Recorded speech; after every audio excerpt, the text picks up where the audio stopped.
നാരായണ.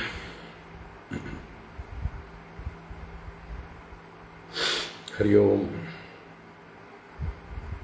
ഹരി ഓം.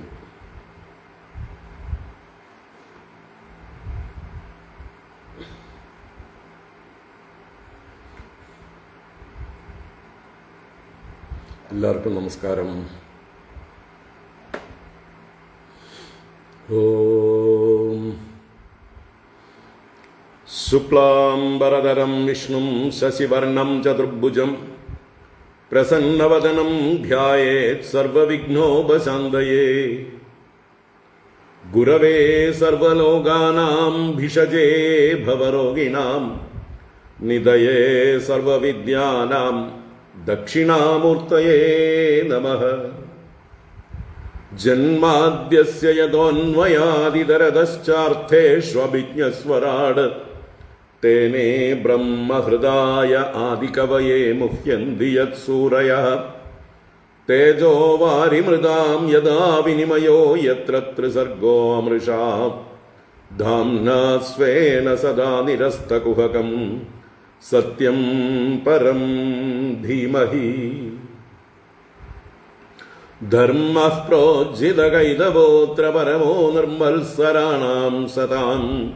വേദ്യം വാസ്തവമത്ര വസ്തു ശിവദം താപത്രയോന്മൂലനം. ശ്രീമദ്ഭാഗവതേ മഹാമുനികൃതേ കിം വാ പരൈരീശ്വരഃ.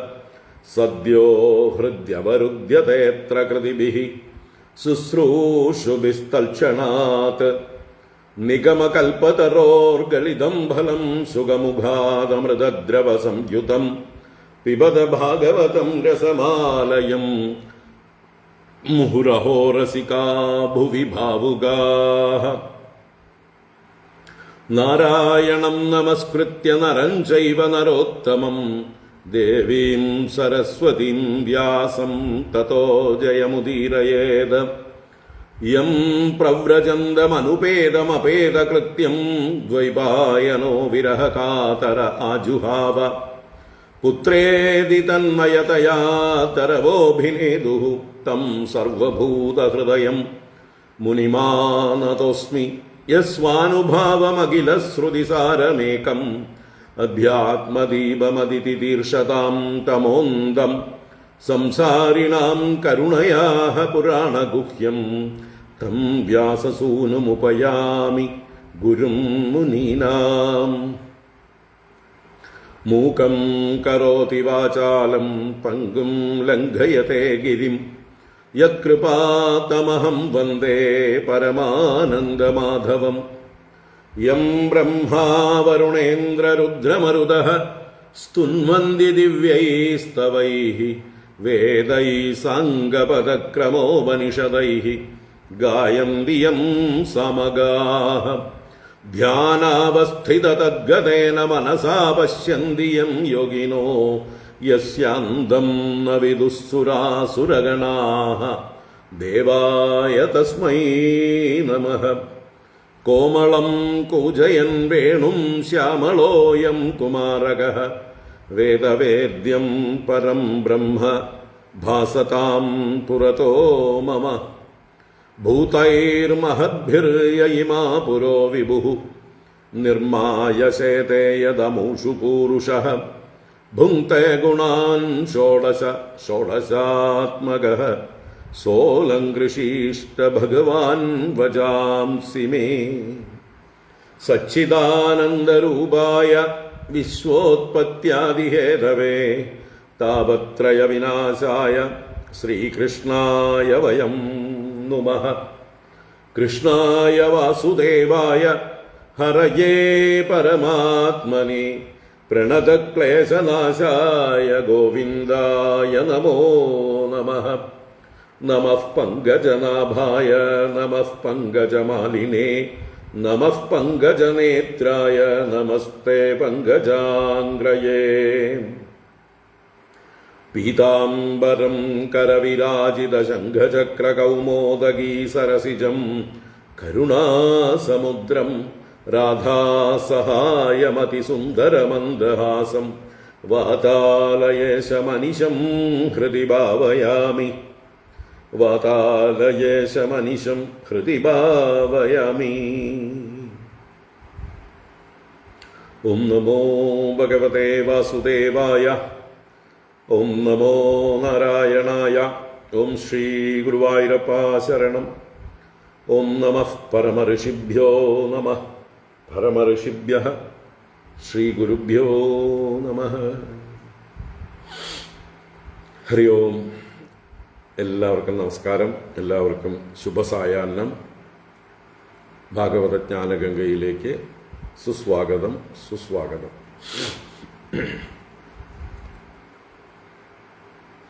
നാരായണ.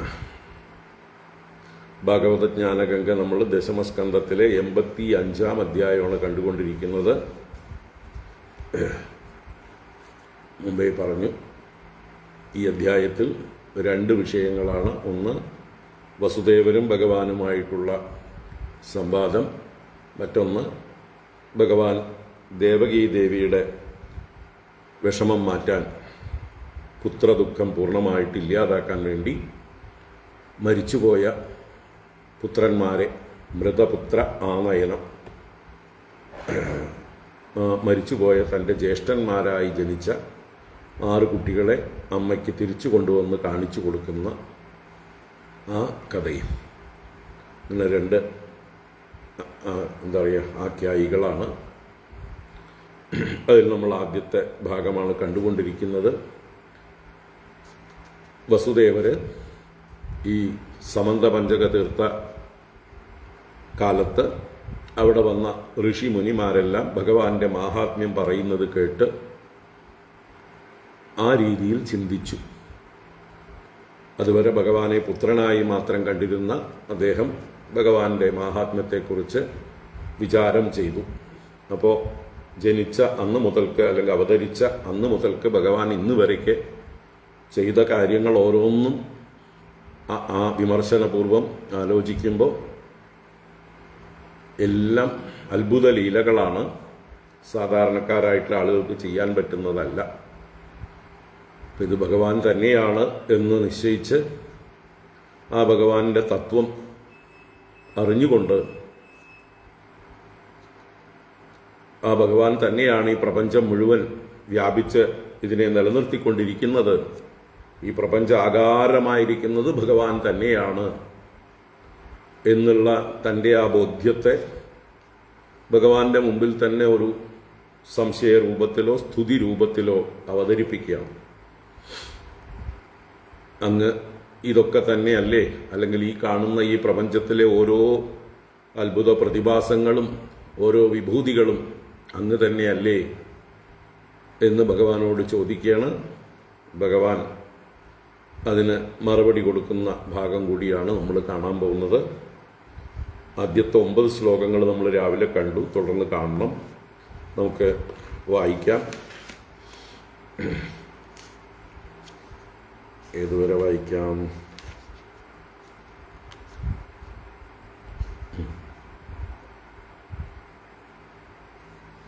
26 വരെയുള്ള ശ്ലോകങ്ങൾ വായിക്കാം. അപ്പോൾ ആ വസുദേവരും ഭഗവാനുമായിട്ടുള്ള സംവാദവും അതിൻ്റെ ഫലവും 27 മുതൽ ദേവകിയും ഭഗവാനും തമ്മിലുള്ള ആ ഒരു കഥയാണ്. നാരായണ. നമുക്ക് വായിക്കാം.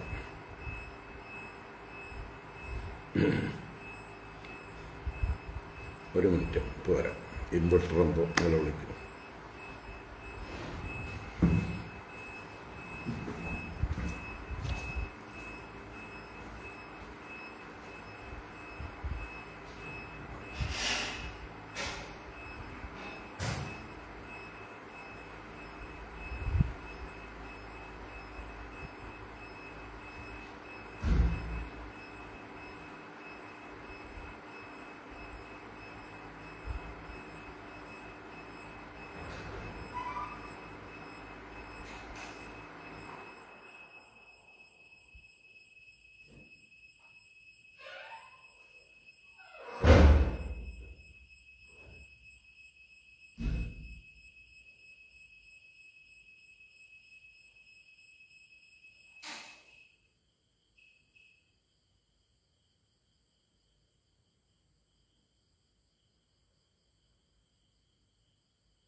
ഹരി ഓം.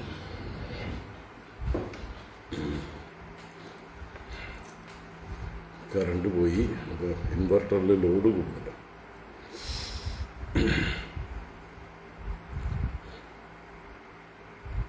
നാരായണ.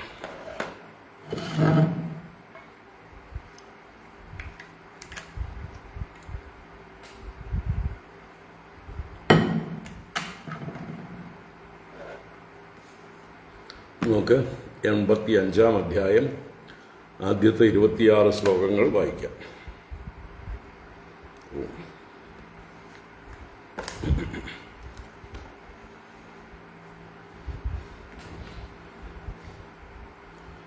ഓം നമോ ഭഗവതേ വാസുദേവായ. അഥ ശ്രീമദ്ഭാഗവതേ ദശമസ്കന്ധേ ഉത്തരാർദ്ധേ പഞ്ചാശീതിതമോऽധ്യായः. ശ്രീബാദരായണിരുവാച. അദൈകദാത്മജൗ പ്രാപ്തൗ കൃതപാദാഭിവന്ദനൗ വസുദേവോऽഭിനന്ദ്യാः പ്രീത്യാ സംഘർഷണച്യുതൗ. മുനീനാം സവച ശ്രുത്വാ പുത്രയോർധാമസൂചകം തദ്വീര്യൈർജാതവിശ്രംഭഃ പരിഭാഷ്യാഭ്യഭാഷത.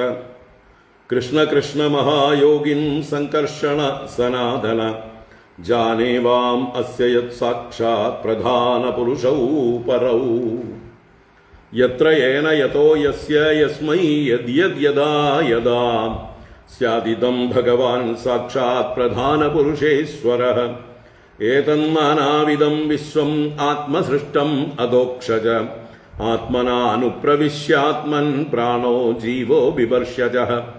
പ്രാണാദീനാം വിശ്വസൃജാം ശക്തയോ യാ പരസ്യതാഃ പാരതന്ത്രിയാദ് വൈസാദൃശ്യാദ്വയോശ്ചേഷ്ടൈവ ചേഷ്ടതാം. കാന്തിസ്തേജഃ പ്രഭാസത്താ ചന്ദ്രാഗ്ന്യർക്കർക്ഷവിദ്യുതാം യത് സ്ഥൈര്യം ഭൂഭൃതാം ഭൂമേർവൃത്തിർഗന്ധോർത്തതോ ഭവാൻ. തർപ്പണം പ്രാണനം അപാം ദേവത്വം താശ്ച തദ്രസഃ ഓജസ്സഹോ ബലം ചേഷ്ടാ ഗതിർവായോസ്തവേശ്വര. ദിശാം ത്വം അവകാശോസി ദിശഖം സ്ഫോട ആശ്രയഃ നാദോ വർണ്ണസ്ത്വമോങ്കാരഃ ആകൃതീനാം പൃഥക്കൃതിഃ. ഇന്ദ്രിയം തിന്ദ്രിയാണാം ത്വം ദേവാശ്ച തദനുഗ്രഹഃ അവബോധോ ഭവാൻ ബുദ്ധേർജീവസ്യാനുസ്മൃതിഃ സതി. ഭൂതാനാമസി ഭൂതാദിഃ ഇന്ദ്രിയാണാം ച തൈജസഃ വൈകാരികോ വികൽപാനാം പ്രധാനം അനുശായിനാം. നശ്വരേഷ്വിഹ ഭാവേഷു തദസി ത്വം അനശ്വരം യഥാ ദ്രവ്യവികാരേഷു ദ്രവ്യമാത്രം നിരൂപിതം. സത്വം രജസ്തമ ഇതി ഗുണാസ്തദ്വൃത്തയശ്ച യാഃ ത്വയ്യദ്ധാ ബ്രഹ്മണി പരേ കൽപ്പിതാ യോഗമായയാ. തസ്മാന്ന സന്ധ്യമീഭാവായർഹി ത്വയി വികൽപ്പിതാഃ ത്വം ചാമീഷു വികാരേഷു ഹ്യന്യതാ വ്യാവഹാരികഃ. ഗുണപ്രവാഹയേതസ്മിൻ അബുധാസ്ത്വഖിലാത്മനഃ ഗതിം സൂക്ഷ്മാം അബോധേന സംസരന്തീഹ കർമ്മഭിഃ. യദൃച്ഛയാ നൃതാം പ്രാപ്യ സുകൽപാമിഹ ദുർലഭാം സ്വാർത്ഥേ പ്രമത്തസ്യ വയോ ഗതം ത്വന്മായയേശ്വര. അസാവഹം മമൈവൈതേ ദേഹേ ചാസ്യന്വയാദിഷു സ്നേഹപാശൈർനിബധ്നാതി ഭവാൻ സർവമിദം ജഗത്. യുവാം നനഃ സുതൗ സാക്ഷാത് പ്രധാനപുരുഷേശ്വരൗ ഭൂഭാരക്ഷത്രക്ഷപണഃ അവതീർണൗ തദാത്തഃ. തത്തേ ഗതോസ്മരണമദ്യപദാരവിന്ദമാപന്ന സംസൃതി ഭയാവഹമർത്ഥബന്ധോ. ഏതാവതാനമലമിന്ദ്രിയലാലസേന മർത്യാത്മദൃക് ത്വയി പരേ യദപത്യബുദ്ധിഃ. സൂതീഗൃഹേ നനു ജഗാദ ഭവാനജോ നൗ സഞ്ജജ്ഞ ഇത്യനുയുഗം നിജധർമ്മഗുപ്ത്യൈ. നാനാതനൂർഗഗനവത് വിദദത് ജഹാസി കോ വേദഭൂമ്ന ഉരുഗായ വിഭൂതിമായാം. ശ്രീശുകവാച. ആകർണ്യേത്ഥം പിതൃവാക്യം ഭഗവാൻ സത്വദർശഭഃ പ്രത്യാഹ പ്രശ്രയാനമ്രഃ പ്രഹസൻ ശ്ലക്ഷ്ണയാ ഗിരാം. ശ്രീഭഗവാനുവാച. വചോ വസ്സമവേദാർത്ഥം താദൈതത് ഉപപന്മഹേ യന്നഃ പുത്രാൻ സമുദ്ദിശ്യ തത്വഗ്രാമ ഉദാഹൃതഃ അഹം യൂയം അസൗ ആര്യഃ ഇമേ ച ദ്വാരകൗകസഃ സർവേപ്യേവം യദുശ്രേഷ്ഠാ വിമൃശ്യാഃ സചരാചരം ആത്മാ ഹ്യേകഃ സ്വയം ജ്യോതിഃ നിത്യോ അന്യോ നിർഗുണോ ഗുണൈഃ ആത്മസൃഷ്ടൈസ്തത്കൃതേഷു ഭൂതേഷു ബഹുധേയതേ ഖം വായുർജ്യോതിരാപോ ഭൂഃ തൽകൃതേഷു യദാശയം ആവിസ്ഥിരോ അല്പഭൂര്യേകോ നാനാത്വം യാത്യസൗ അപി. ശ്രീശുക ഉവാച ഏവം ഭഗവതാ രാജൻ വസുദേവ ഉദാഹൃതം ശ്രുത്വാ വിനഷ്ടനാനാദീഃ തൂഷ്ണീം പ്രീതമനാ അഭൂത്. സർവത്ര ഗോവിന്ദനാമ സങ്കീർത്തനം ഗോവിന്ദ ഗോവിന്ദ. നാരായണാഖില ഗുരോ ഭഗവൻ നമസ്തേ. നാരായണാഖില ഗുരോ ഭഗവൻ നമസ്തേ. നാരായണാഖില ഗുരോ ഭഗവൻ നമസ്തേ. നാരായണ.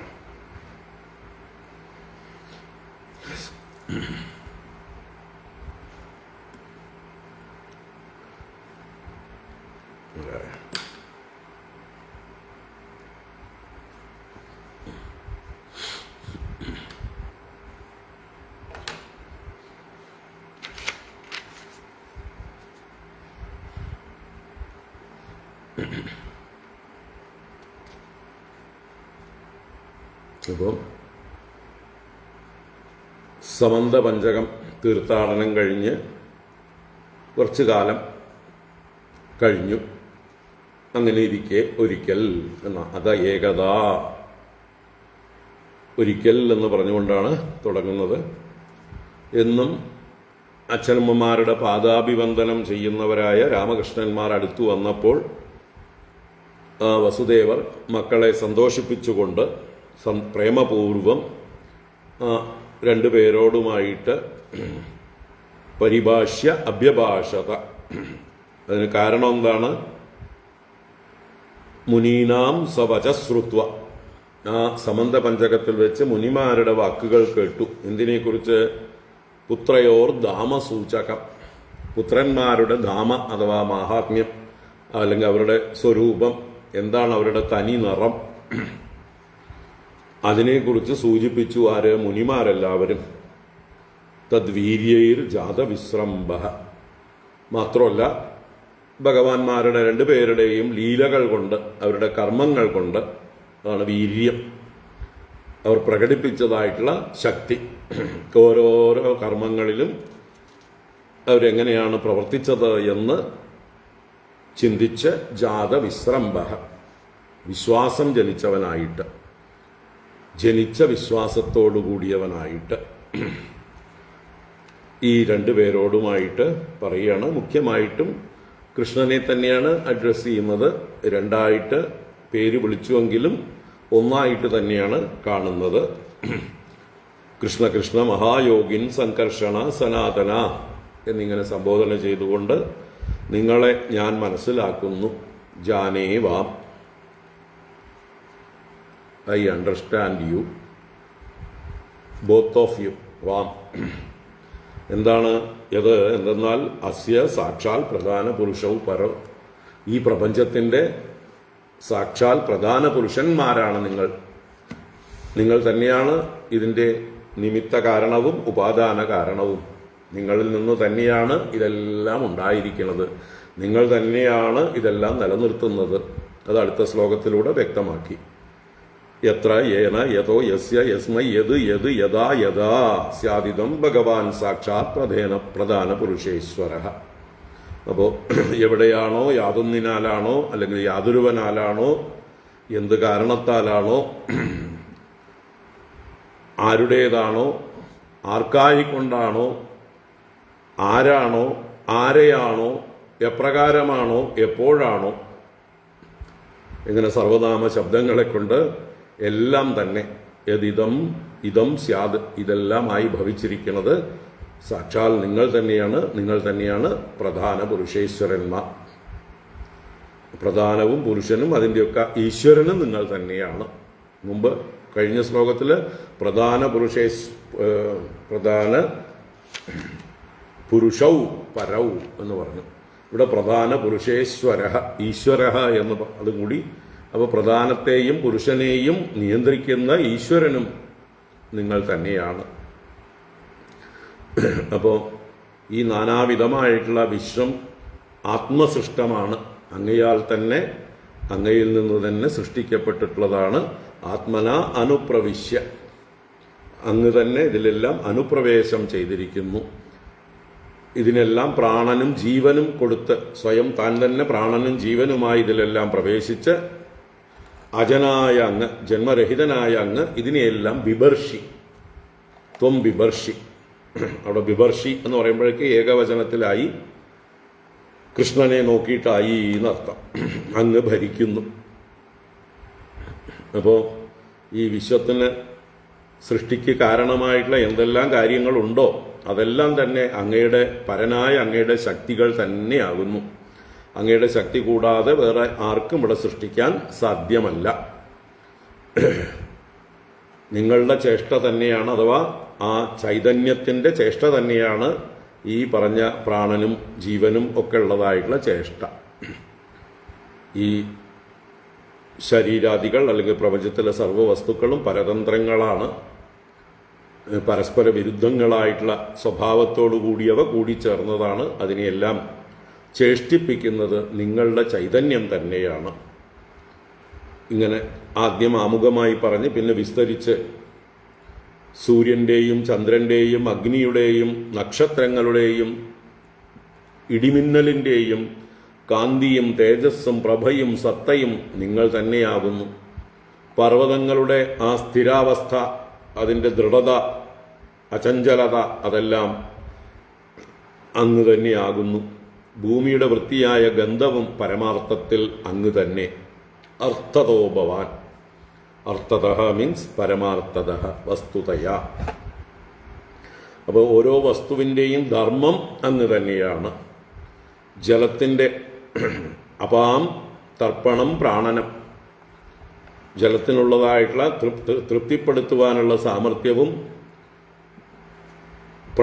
അനക്കാനുള്ളതായിട്ടുള്ള ചലിപ്പിക്കുവാനുള്ള സാമർഥ്യവും ജീവനുള്ളതാക്കി തീർക്കാനുള്ള സാമർഥ്യവും. അല്ലേ, ഒരു വിത്ത് വിതച്ചാൽ അതിൽ വെള്ളം തട്ടിയാലാണ് അതിന് അനക്കം സംഭവിക്കുക. ആ അനക്കമാണ് പ്രാണനം. പ്രകർഷേണ അനു ആണ് പ്രാണ. അന്യതേ ഇതി പ്രാണ. എല്ലാറ്റിനെയും ഇളക്കുന്ന ചലിപ്പിക്കുന്ന വസ്തുവാണ്, ശക്തിയാണ് പ്രാണൻ. അപ്പോൾ വെള്ളത്തിന് ആ പ്രാണനം എന്നുള്ള ശക്തിയും അങ്ങ് തന്നെയാണ്. വെള്ളത്തിൻ്റെ ദേവത്വവും വരുണൻ മുതലായ ദേവതാഭാവവും ആ വെള്ളത്തിൻ്റെ രസവും എല്ലാം അങ്ങ് തന്നെ. വായുവിൻ്റെ ഓജസ്, സഹസ്, ബലം, ചേഷ്ടാഗതി ഇതെല്ലാം അങ്ങയുടെ ബലം തന്നെയാണ്, അങ്ങയുടെ ഓജസ് തന്നെയാണ്, അങ്ങയുടെ സഹസ് തന്നെയാണ്, അങ്ങയുടെ ചേഷ്ട തന്നെയാണ്, ഗതി തന്നെയാണ്. ആകാശത്തിൻ്റെ അല്ലെങ്കിൽ ദിക്കുകളുടെ അവകാശദായകത്വം അങ്ങയുടേതാണ്. അതുപോലെ ആകാശത്തിൻ്റെ ശബ്ദമുണ്ടാക്കാനുള്ള സാമർഥ്യം അങ്ങയുടേതാണ്. ആകാശത്തിൽ നിന്നുണ്ടാകുന്ന നാദവും അക്ഷരങ്ങളും ഓങ്കാരവും എല്ലാം അങ്ങ് തന്നെയാണ്. ആകൃതീനാം പൃഥകൃതി, ഓരോ ആകൃതികളെയും വേറെ വേറെയായി നിലനിർത്തുന്നതും അങ്ങ് തന്നെയാണ്. ഓരോ വസ്തുക്കളുടെയും നാമരൂപങ്ങൾ അങ്ങ് തന്നെയാണ് എന്നർത്ഥം. എല്ലാ രൂപത്തിലും കാണപ്പെടുന്നത് അങ്ങ് തന്നെയാണ്. എല്ലാ നാമങ്ങളും അങ്ങയുടേത് തന്നെയാണ്. ഇങ്ങനെ ആ ഭഗവാന്റെ മഹിമയെ, ഭഗവാന്റെ വിഭൂതിയെ, ഭഗവാന്റെ ആ ഒരു സർവവ്യാപകത്വത്തെ എടുത്തെടുത്ത് പറയുകയാണ്. എല്ലാറ്റിലും വ്യാപിച്ച് അല്ലെങ്കിൽ എല്ലാമായി നിലനിൽക്കുന്നതും എല്ലാറ്റിനെയും ചൈതന്യവത്താക്കി ചേഷ്ടിപ്പിക്കുന്നതും എല്ലാറ്റിനും അറിയാനുള്ള ബോധം കൊടുക്കുന്നതും എല്ലാം ഈ പരമകാരണഭൂതനായ ഭഗവാൻ തന്നെയാണ്. സർവശക്തനായ ആ ചൈതന്യത്തിൻ്റെ, ഈശ്വരൻ്റെ അനുഗ്രഹം കൊണ്ടാണ് എല്ലാറ്റിനും ചേതനയും ബോധവും ഉള്ളതായിട്ട് ഇരിക്കുന്നത്. അങ്ങനെ ഭഗവാന്റെ മഹിമയെ വർണ്ണിക്കുന്നു. ഇന്ദ്രിയം ത്വിന്ദ്രിയാണാം ത്വം ദേവാശ്ച തദനുഗ്രഹഃ അവബോധോ ഭവാൻ ബുദ്ധേഃ ജീവസ്യാനുസ്മൃതിഃ സതി. ഇന്ദ്രിയം ത്വിന്ദ്രിയാണാം ത്വം ദേവാശ്ച തദനുഗ്രഹഃ അവബോധോ ഭവാൻ ബുദ്ധേഃ ജീവസ്യാനുസ്മൃതിഃ സതി. 10-ാം ശ്ലോകം. ഇന്ദ്രിയാണാം ഇന്ദ്രിയം ദേവാഃ ച തദനുഗ്രഹഃ ത്വം. ഇന്ദ്രിയാണാം ഇന്ദ്രിയം, ഇന്ദ്രിയങ്ങളുടെയൊക്കെ ഇന്ദ്രിയമാകുന്നു അങ്ങ്. കണ്ണിന്നു കണ്ണ്, കാതിന്നു കാത്, നാവിന്നു നാവ്, ത്വക്കിന്ന് ത്വക്ക്, മൂക്കിന്ന് മൂക്ക് എന്ന് പറയാം. അതാണ് ഉപനിഷത്ത് പറഞ്ഞത്. ചക്ഷുഷ ചക്ഷുഹു, ശ്രോത്രസ്യ ശ്രോത്രം, മനസോ മനോയത് എന്നൊക്കെ ഉപനിഷത്തുകളിൽ പറയുന്നത് ഈ തത്വം തന്നെയാണ്. അപ്പോൾ അത് തന്നെയാണ് ഇവിടെ പറയുന്നത്. ഇന്ദ്രിയങ്ങളുടെ ആ ഇന്ദ്രിയ ശക്തി അങ്ങ് തന്നെയാകുന്നു. അതാണ് ഇന്ദ്രിയാണാം ഇന്ദ്രിയം. ദേവാഹ ച, ദേവാഹ എന്ന് പറഞ്ഞാൽ ഓരോരോ ഇന്ദ്രിയങ്ങൾക്കും അധിഷ്ഠാന ദേവതകളുണ്ട്. അവയെ പ്രകാശിപ്പിക്കുന്ന ചൈതന്യത്തിനെയാണ് ദേവന്മാരെന്ന് പറയുന്നത്. കാതിനെ കേൾക്കാനായിക്കൊണ്ട് പ്രവർത്തിപ്പിക്കുന്നതായിട്ടുള്ള ആ ഒരു ശക്തി കൊടുക്കുന്ന ആ ഇതിനെയാണ് ദേവന്മാരെന്ന് പറയുന്നത്. അപ്പം അതുപോലെ ഓരോ ഇന്ദ്രിയങ്ങൾക്കും അതാതിൻ്റെ ദേവതകൾ. ആ ദേവതകളായിരിക്കുന്നതും അങ്ങ് തന്നെയാണ്. ദേവാഹ ച. അതുപോലെ തത് അനുഗ്രഹ, അവരുടെ അനുഗ്രഹമായിരിക്കുന്ന ഇന്ദ്രിയ വ്യാപാരം, കണ്ണുകൊണ്ട് കാണുക എന്നുള്ളത് ആ കണ്ണിൻ്റെ ഇന്ദ്രിയത്തിൻ്റെ ദേവതമാരുടെ അനുഗ്രഹമാണ്. കാതുകൊണ്ട് കേൾക്കുക എന്നുള്ളത് അവിടുത്തെ ദേവതയുടെ അനുഗ്രഹമാണ്. നാവ് കൊണ്ട് രുചിക്കുക എന്നുള്ളത് നാവിൻ്റെ ദേവതയുടെ അനുഗ്രഹമാണ്. ത്വക്കുകൊണ്ട് സ്പർശിക്കുന്നത് അതിൻ്റെ ദേവതയുടെ അനുഗ്രഹമാണ്. അപ്പോൾ അതാത് ഇന്ദ്രിയ വ്യാപാരങ്ങളെ പ്രവർത്തിപ്പിക്കുകയും പ്രകാശിപ്പിക്കുകയും ഒക്കെ ചെയ്യുന്ന ശക്തിയാണ് ദേവന്മാർ. അവരുടെ അനുഗ്രഹമാണ് അതിൻ്റെ പ്രവർത്തനം. അതെല്ലാം ത്വം എന്നാണ് പറയുന്നത്. അപ്പോൾ ഇന്ദ്രിയങ്ങളായിരിക്കുന്നതും അവയുടെ പുറകിലും അവയുടെ ദേവതയായിരിക്കുന്നതും അവയുടെ അനുഗ്രഹമായിരിക്കുന്നതും എല്ലാം അങ്ങ് തന്നെയാണ്.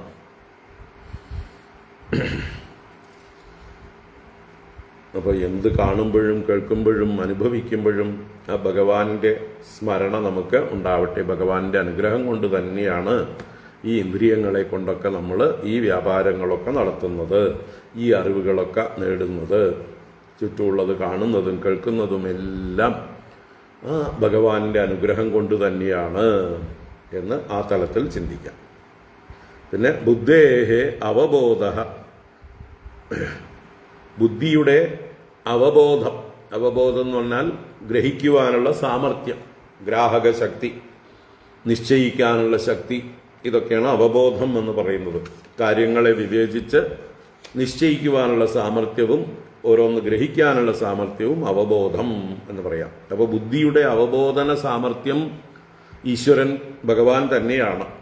ജീവസ്യ സതീ അനുസ്മൃതി ഭവാൻ. ജീവന്മാർക്ക് ഓരോ ജീവനും സതീ അനുസ്മൃതി. സതീ എന്ന് പറഞ്ഞാൽ യഥാർത്ഥമായിട്ടുള്ളത്, സത്തയായിട്ടുള്ളത്, ഉണ്മയായിട്ടുള്ള അനുസ്മൃതി.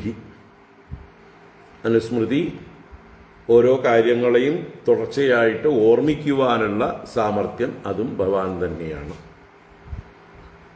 ഭഗവാൻ ഇത് ഗീതയിൽ 15-ാം അധ്യായത്തിൽ പറഞ്ഞിട്ടുണ്ട്. മത്തസ്മൃതിർ ജ്ഞാനമപോഹനം ച. മത്തഃ സ്മൃതി ജ്ഞാനം അപോഹനം.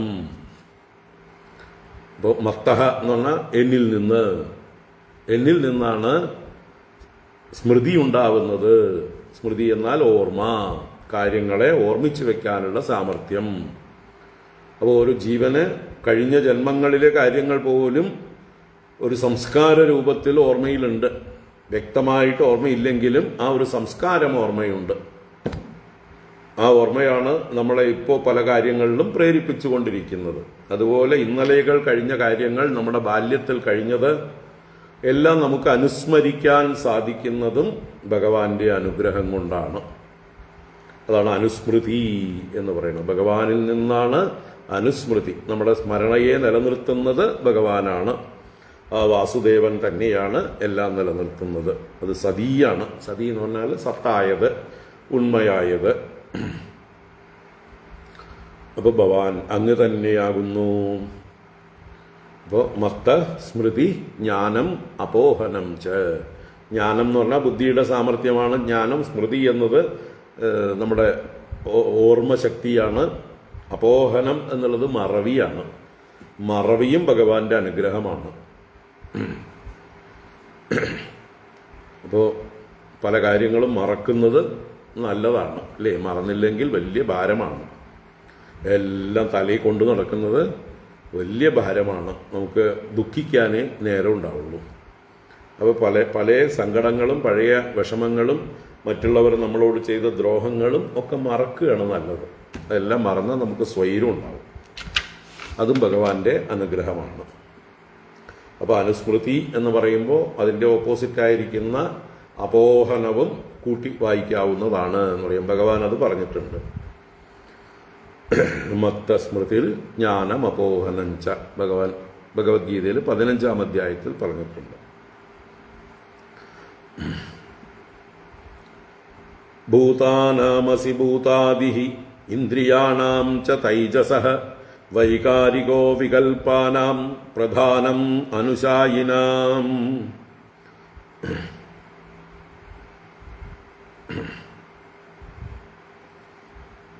ഭൂതാനാമസി ഭൂതാദിഹി ഇന്ദ്രിയാണാം ച തൈജസഃ വൈകാരികോ വികൽപാനാം പ്രധാനം അനുശായിനാം.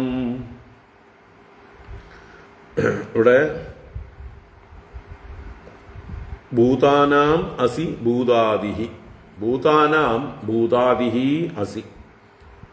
ഭൂതങ്ങൾ എന്ന് പറഞ്ഞാൽ പഞ്ചഭൂതങ്ങൾ, ശബ്ദസ്പർശ ആകാശം, വായു, അഗ്നി, ജലം, പൃഥ്വി മുതലായവ. അവയുടെ ഭൂതാദി എന്ന് പറയുമ്പോഴോ, ഭൂതാദി അഹങ്കാരം. അഹങ്കാരത്തിൽ നിന്നാണ് ഈ പറഞ്ഞ ഭൂതങ്ങളും അന്ധക്കരണവും ഇന്ദ്രിയങ്ങളുമെല്ലാം ഉണ്ടായി വന്നത്. അപ്പോൾ അതിൽ ഇവിടെ ഉദ്ദേശിച്ച ഭൂതാദി താമസ ഭൂതാദി, താമസ അഹങ്കാരം. കാരണം ഭൂതങ്ങൾ താമസാഹങ്കാരത്തിൽ നിന്ന് ഉണ്ടായവയാണ്. ഇന്ദ്രിയാണാം ച തൈജസഃ. ഇന്ദ്രിയങ്ങളുടെ ഭൂതാദി അങ്ങ് തന്നെയാണ്. ഇന്ദ്രിയങ്ങളുടെ ഭൂതാദി എന്ന് പറയുമ്പോൾ ഇവിടെ തൈജസഃ എന്ന് പറഞ്ഞാൽ രാജസഃ. രജോ ഗുണത്തിൽ നിന്നാണ് ഇന്ദ്രിയ ശക്തികൾ ഉണ്ടായത്. അതുകൊണ്ട് തൈജസം എന്ന് പറഞ്ഞാൽ രാജസം തന്നെ, രജോ ഗുണം തന്നെ. അപ്പോൾ ഇന്ദ്രിയങ്ങൾക്ക് രജോ ഗുണം കൊടുക്കുന്നതും അങ്ങ് തന്നെയാണ്. രജോ ഗുണമില്ലെങ്കിൽ ഇന്ദ്രിയങ്ങൾ പ്രവർത്തിക്കുകയില്ല. വൈകാരികോ വികൽപാനാം. വികൽപ്പങ്ങൾ എന്ന് പറഞ്ഞാൽ അന്ധക്കരണം. ആ അന്ധക്കരണത്തിന് കാരണഭൂതമായിരിക്കുന്ന വൈകാരികം എന്ന് പറഞ്ഞാൽ സാത്വികം, സാത്വിക അഹങ്കാരം. ഇനി വികല്പങ്ങൾ എന്ന് പറയുമ്പോൾ ദേവതകളും ഓരോരോ ഇന്ദ്രിയങ്ങൾക്കും അന്ധക്കരണത്തിനും എല്ലാം ദേവതകളുണ്ട്. ആ ദേവതകൾക്കും ഒക്കെ കാരണമായിരിക്കുന്നത് സാത്വിക അഹങ്കാരമാണ്. അപ്പോൾ വൈകാരിക എന്ന ശബ്ദം കൊണ്ട് ഉദ്ദേശിച്ചത് സാത്വിക അഹങ്കാര. അഹങ്കാരം മൂന്നായി തിരിയുമല്ലോ. മഹത്തത്വത്തിൽ നിന്ന് അഹങ്കാരം മൂന്നായി പിരിയുന്നു. സാത്വികൻ, രാജസം, താമസം. അതിൽ താമസത്തിൽ നിന്ന് പഞ്ചഭൂതങ്ങളും പഞ്ചതന്മാത്രകളും ഒക്കെ ഉണ്ടാകുന്നു. രാജസത്തിൽ നിന്ന് ഇന്ദ്രിയങ്ങൾ ഉണ്ടാകുന്നു. സാത്വികത്തിൽ നിന്ന് അന്ധക്കരണം ഉണ്ടാകുന്നു. ദേവതകളും ഉണ്ടാകുന്നു. അപ്പോൾ ഇവിടെ വൈകാരികോ വികൽപ്പാനാം എന്നതുകൊണ്ട് ദേവതകളും അന്ധക്കരണവും സാത്വിക അഹങ്കാരം ആണ്. ആ സാത്വിക അഹങ്കാരം അങ്ങയുടെ തന്നെ വിഭൂതിയാണ്. അതാണ് വികൽപ്പാനാം വൈകാരിക ഭവാനേവ ത്വമേവ പ്രധാനം അനുശായിനാം. ഇവിടെ അനുശായി എന്ന് പറഞ്ഞാൽ നമ്മുടെ ഉള്ളിൽ ശയിക്കുന്നത് നമ്മളെ പിന്തുടരുന്നത് എന്താണ്? നമ്മുടെ കർമ്മവാസന. അത് നമ്മുടെ കാരണ ശരീരമാണ്. അതിനെ തന്നെയാണ് പ്രധാനം എന്നും പറയുന്നത്. ഈ പ്രപഞ്ചത്തിൻ്റെ മൊത്തം കാരണ ശരീരത്തെയാണ് പ്രധാനം എന്ന് പറയുന്നത്.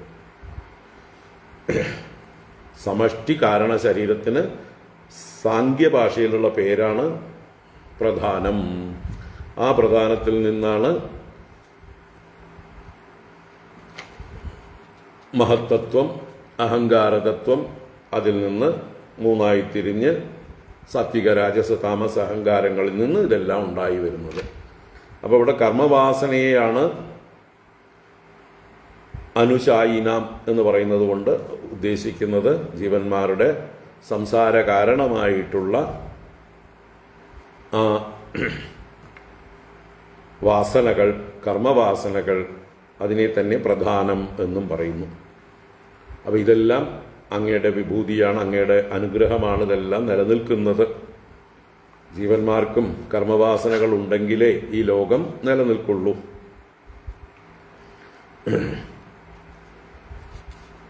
അപ്പോൾ പ്രധാനവും അങ്ങ് തന്നെ. ഈ പ്രപഞ്ചത്തിന് കാരണമായിരിക്കുന്ന ആ പ്രധാനം അങ്ങ് തന്നെ. നശ്വരേഷ്വിഹ ഭാവേഷു തദസിത്വം അനശ്വരം യഥാ ദ്രവ്യവികാരേഷു ദ്രവ്യമാത്രം നിരൂപിതം.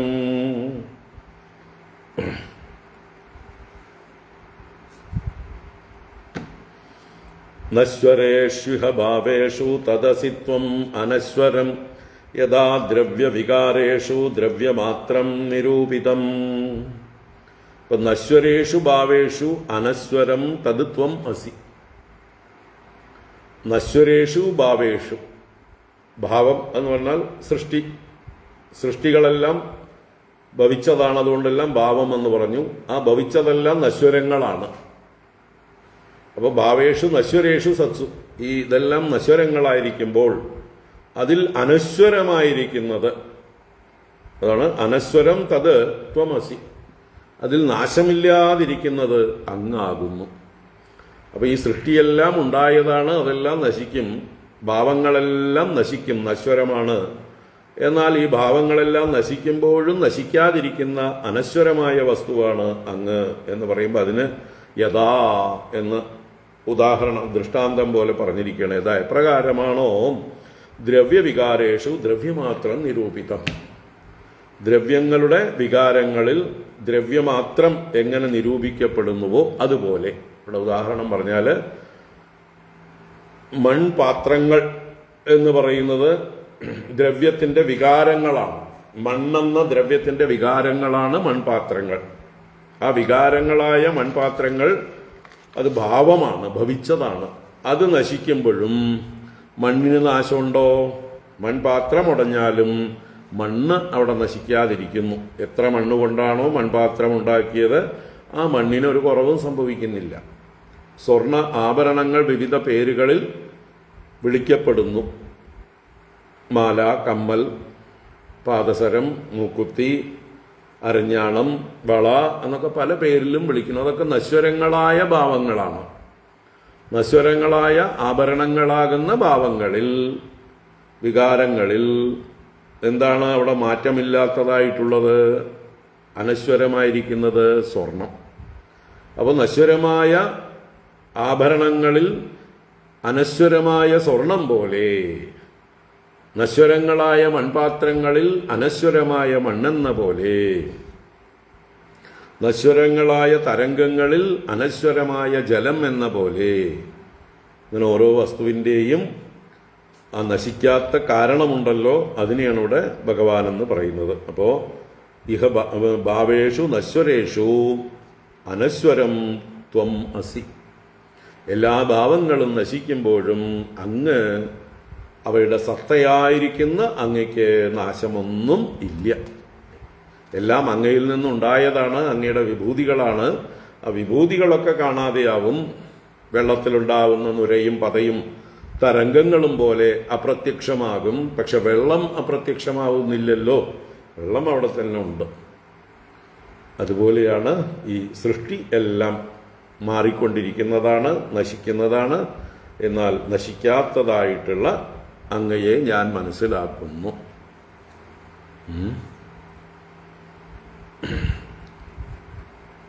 അപ്പോൾ ഇതൊക്കെ ഭഗവാൻ ഗീതയിൽ അർജുനന് പല രീതിയിൽ പറഞ്ഞു കൊടുത്തിട്ടുള്ള കാര്യങ്ങളാണ്.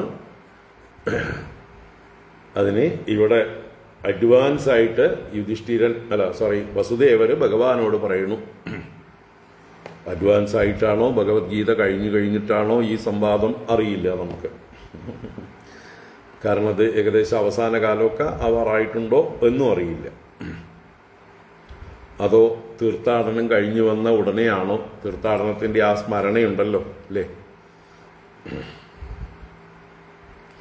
നശ്വരേഷു ഭാവേഷു തദസിത്വം അനശ്വരം യഥാ ദ്രവ്യവികാരേഷു ദ്രവ്യമാത്രം നിരൂപിതം സത്വം രജസ്തമൈതി ഗുണാഃ തദ്വൃത്തയശ്ച യാഃ ത്വയി അദ്ധാ ബ്രഹ്മണി പരേ കൽപ്പിതാ യോഗമായയാ. സത്വം രജസ്തമൈതി ഗുണാഃ തദ്വൃത്തയശ്ച യാഃ ത്വയി അദ്ധാ ബ്രഹ്മണി പരേ കൽപ്പിതാ യോഗമായയാ. അപ്പോൾ സത്വം രജഃ തമഃ ഇതി ഗുണാഃ, 3 ഗുണങ്ങൾ, സത്വം രജസ്സും തമസ്സുമായിട്ടുള്ള 3 ഗുണങ്ങളും, തദ്വൃത്തയഃ അവരുടെ പ്രവൃത്തികളും, അവരുടെ വികാരങ്ങൾ, പരിണാമങ്ങളെല്ലാം, തദ്വൃത്തയഃ അവരെങ്ങനെയാണ് ഈ 3 ഗുണങ്ങൾ ഈ ലോകത്തിൽ പ്രവർത്തിക്കുന്നത്, വർത്തിക്കുന്നത്, സ്വാധീനിക്കുന്നത്. അദ്ധാ പരേ ബ്രഹ്മണി ത്വയി യോഗമായ കൽപ്പിതാഃ. അദ്ധാ എന്ന് പറഞ്ഞാൽ വാസ്തവത്തിൽ സാക്ഷാത്തായിരിക്കുന്ന അങ്ങയിൽ, ഒറിജിനലി അങ്ങേ ഉള്ളൂ, സത്യം പരം ധീമഹി. പരനായ അങ്ങയിൽ, ആശ്രയഭൂതനായ അങ്ങയിൽ, പരേ ബ്രഹ്മണി ത്വയി പരബ്രഹ്മമായ അങ്ങയിൽ, ഇതിനെല്ലാം മൂലമായിരിക്കുന്ന, ആശ്രയമായിരിക്കുന്ന, എല്ലാറ്റിനും ആധാരമായിരിക്കുന്ന അങ്ങയിൽ യോഗമായ കൽപ്പിതാഹ അങ്ങയുടെ തന്നെ ശക്തിയായ യോഗമായ കൊണ്ട് കൽപ്പിക്കപ്പെടുന്നതാണ്, വാസ്തവത്തിലുള്ളതല്ല. മിഥ്യാകൽപ്പിതം, മായാകൽപ്പിതം. വിശ്വം ദർപ്പണദൃശ്യമാന നഗരീ തുല്യം നിജാന്തർഗതം പശ്യൻ ആത്മനി മായയാ ബഹിരിവോദ്ഭൂതം യഥാ നിദ്രയാ. യസ്സാക്ഷാത് കുരുതേ പ്രബോധസമയേ സ്വാത്മാനമേവാദ്വയം തസ്മൈ ശ്രീ ഗുരുമൂർത്തയേ നമ ഇദം ശ്രീ ദക്ഷിണാമൂർത്തയേ. വാസ്തവത്തിൽ മായ കൊണ്ട് കൽപ്പിക്കപ്പെട്ടതാണ്, അഥവാ മായ എന്നാൽ അവിദ്യയായിട്ടാണ് പ്രവർത്തിക്കുന്നത്, ആവരണവും വിക്ഷേപവുമായി പ്രവർത്തിക്കുന്നു. അപ്പോൾ വസ്തു അറിയാതിരിക്കുന്ന അവസ്ഥയാണ് ആവരണം. തമോ ഗുണം കൊണ്ടാണ് അത് പ്രവർത്തിക്കുന്നത്. രജോ ഗുണം കൊണ്ട് വിക്ഷേപമുണ്ടാകുന്നു, തെറ്റിദ്ധാരണകൾ ഉണ്ടാകുന്നു, വസ്തുതയറിയാതെ മറ്റൊന്നിനെ സത്യമെന്ന് ധരിക്കുന്നു. പിന്നീട് സത്വഗുണം വർദ്ധിക്കുമ്പോൾ വിചാരം ചെയ്യാൻ ആരംഭിക്കുന്നു. അങ്ങനെ വസ്തുത തിരിച്ചറിയുന്നു. ഇത് മൂന്ന് ഗുണങ്ങൾ കൊണ്ട് സംഭവിക്കുന്നതാണ്. തമോ ഗുണം കൊണ്ട് ആവരണം, അജ്ഞാനം. രജോ ഗുണം കൊണ്ട് അന്യതാജ്ഞാനം, സൂപ്പർ ഇമ്പോസിഷൻ, അധ്യാസം അഥവാ കൽപ്പന ഉണ്ടാകുന്നത് രജോ ഗുണത്തിലാണ്.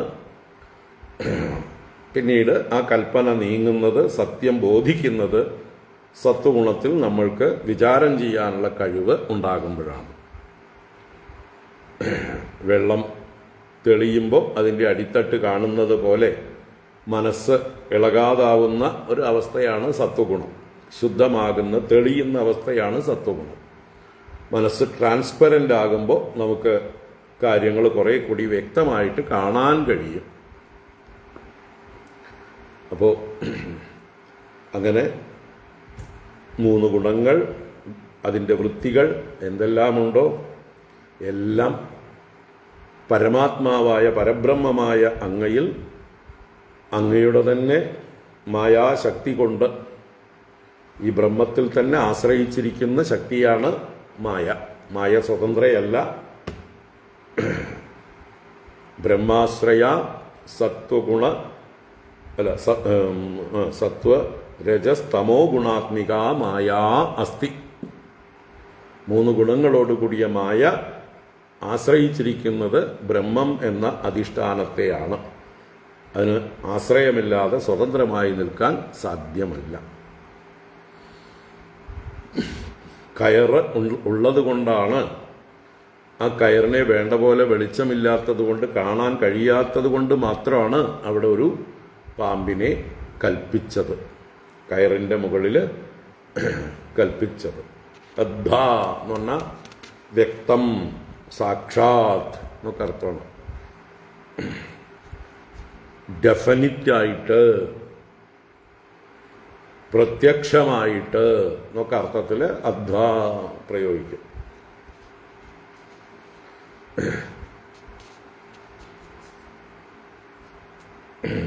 സത്വം രജസ്തമൈതി ഗുണാഃ തദ്വൃത്തയശ്ച യാഃ ത്വയ്യദ്ധാ ബ്രഹ്മണി പരേ കൽപ്പിതാ യോഗമായയാ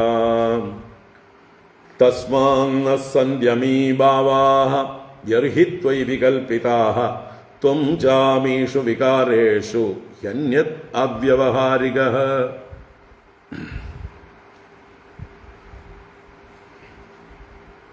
തസ്മാന്ന സന്ധ്യമീ ഭാവാ യർഹി ത്വയി വികൽപ്പിതാഃ ത്വം ചാമീഷു വികാരേഷു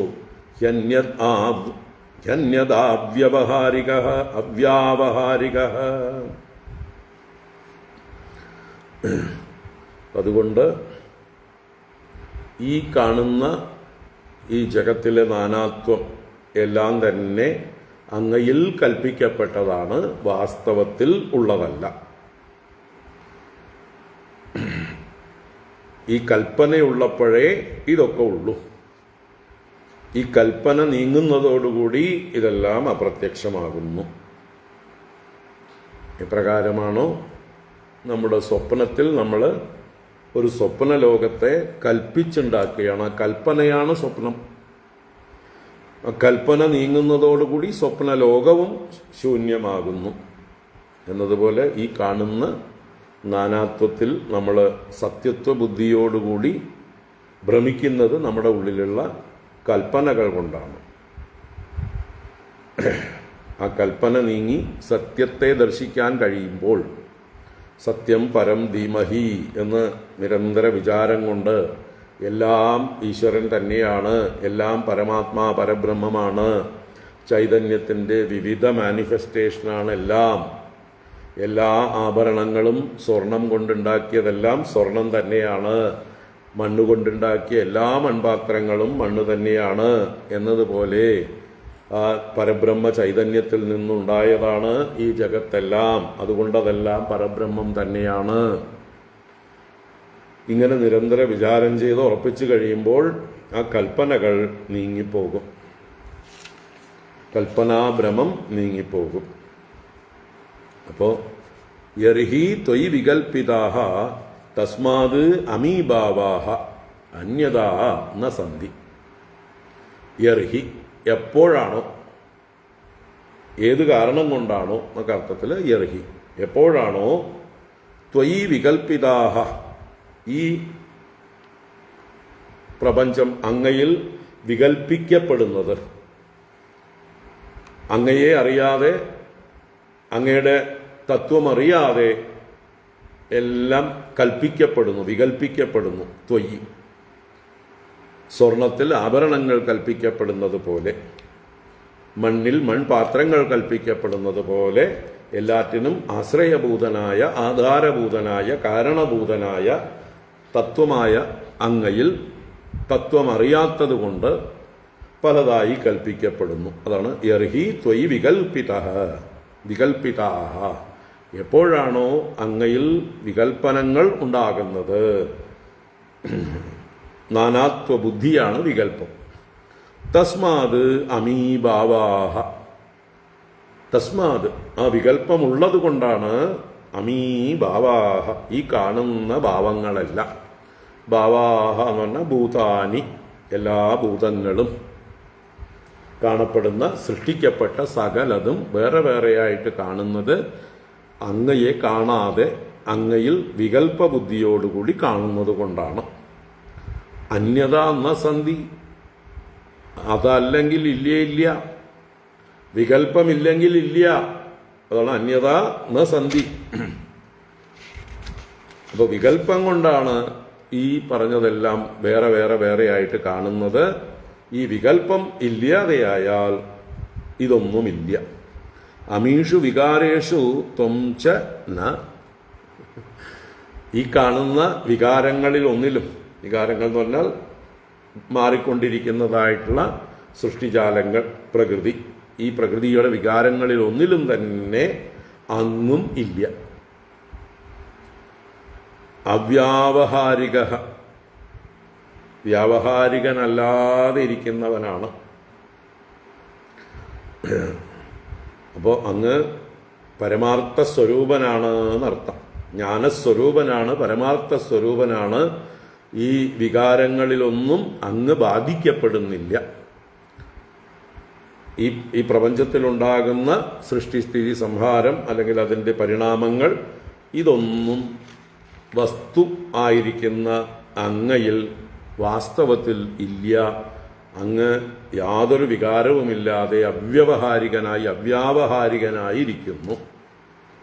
ഭഗവാൻ ഇതൊക്കെ ഗീതയിൽ ആവർത്തിച്ച് പറഞ്ഞിട്ടുണ്ട്. മത്സ്ഥാനി സർവഭൂതാനി, എന്നാൽ ന ചാഹം തേഷു അവസ്ഥിത. 9-ാം അധ്യായത്തിൽ ഗീതയിൽ മത്സ്ഥാനി സർവഭൂതാനി ന ചാഹം തേഷു അവസ്ഥിത.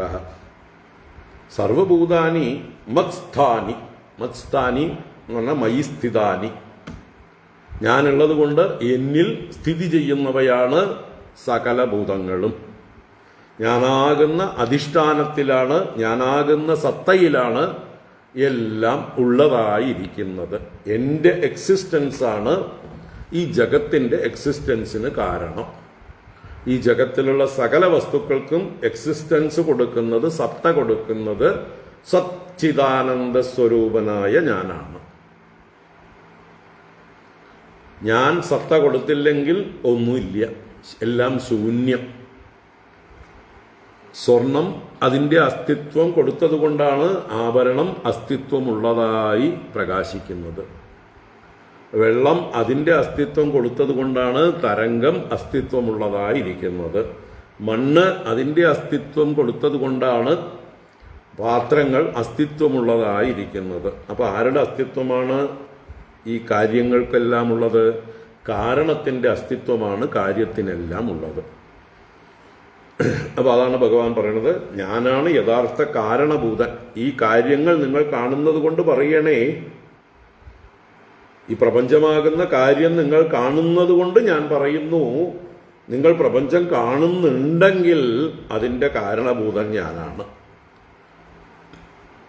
മത്സ്ഥാനി സർവഭൂതാനി, നിങ്ങൾ കാണുന്ന ഭൂതങ്ങളെല്ലാം മയി സ്ഥിതാനി, എവറിത്തിങ് എക്സിസ്റ്റ് ഇൻ മീ.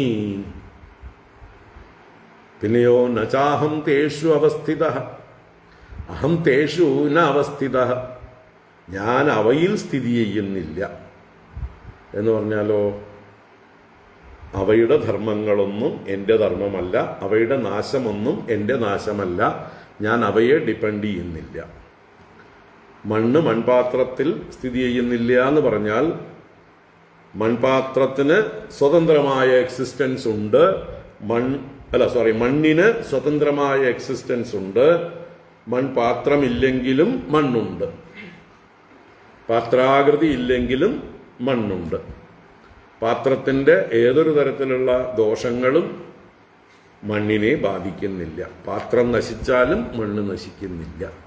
ഇനി ഈ പാത്രം മാത്രമല്ല മണ്ണ്, എല്ലാ പാത്രങ്ങളും മണ്ണ് തന്നെയാണ്. പാത്രങ്ങളാവാത്ത മണ്ണും ധാരാളമായിട്ടുണ്ട്.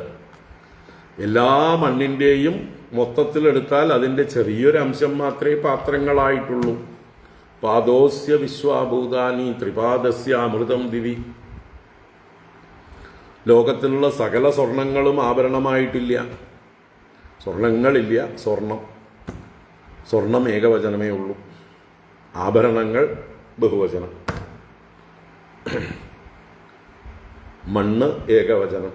മൺപാത്രങ്ങൾ ബഹുവചനം, വെള്ളം ഏകവചനം, വെള്ളത്തിലെ തിരമാലകൾ ബഹുവചനം. അതുപോലെ ആത്മാ പരബ്രഹ്മം ഏകവചനം, സൃഷ്ടി ഭൂതാനി ബഹുവചനം. അപ്പോൾ നചാഹം തേഷു അവസ്ഥിത, ഞാൻ അവയിൽ സ്ഥിതി ചെയ്യുന്നില്ല എന്ന് പറയുന്നത് കൊണ്ട് അവയെല്ലാം എന്നെ ആശ്രയിച്ചു നിൽക്കുന്നു, ഞാൻ അവയെ ആശ്രയിച്ചല്ല നിലനിൽക്കുന്നത്. ഞാൻ സ്വതന്ത്രനാണ്. കാര്യങ്ങളില്ലെങ്കിലും കാരണത്തിന് യാതൊരു ദോഷവും ഇല്ല. കാര്യങ്ങൾ ഉള്ളത് കൊണ്ട് മാത്രം കാരണം എന്ന പേര് അത് വഹിക്കുന്നു എന്നേ ഉള്ളൂ. വെറുതെ പഴി കേൾക്കുകയാണ് പാവം. ഈ ജഗത്താകുന്ന കാര്യം കാണുന്നത് കൊണ്ടാണ് ഭഗവാനെ ജഗത് കാരണൻ എന്ന് വിളിക്കുന്നത്. വാസ്തവത്തിൽ ഈ ജഗത്ത് എന്ന കാര്യം മിഥ്യയാണ്. ജഗത് കാരണൻ എന്നുള്ള പേര് ഭഗവാന് ചേരുകയും ഇല്ല പരമാർത്ഥത്തിൽ.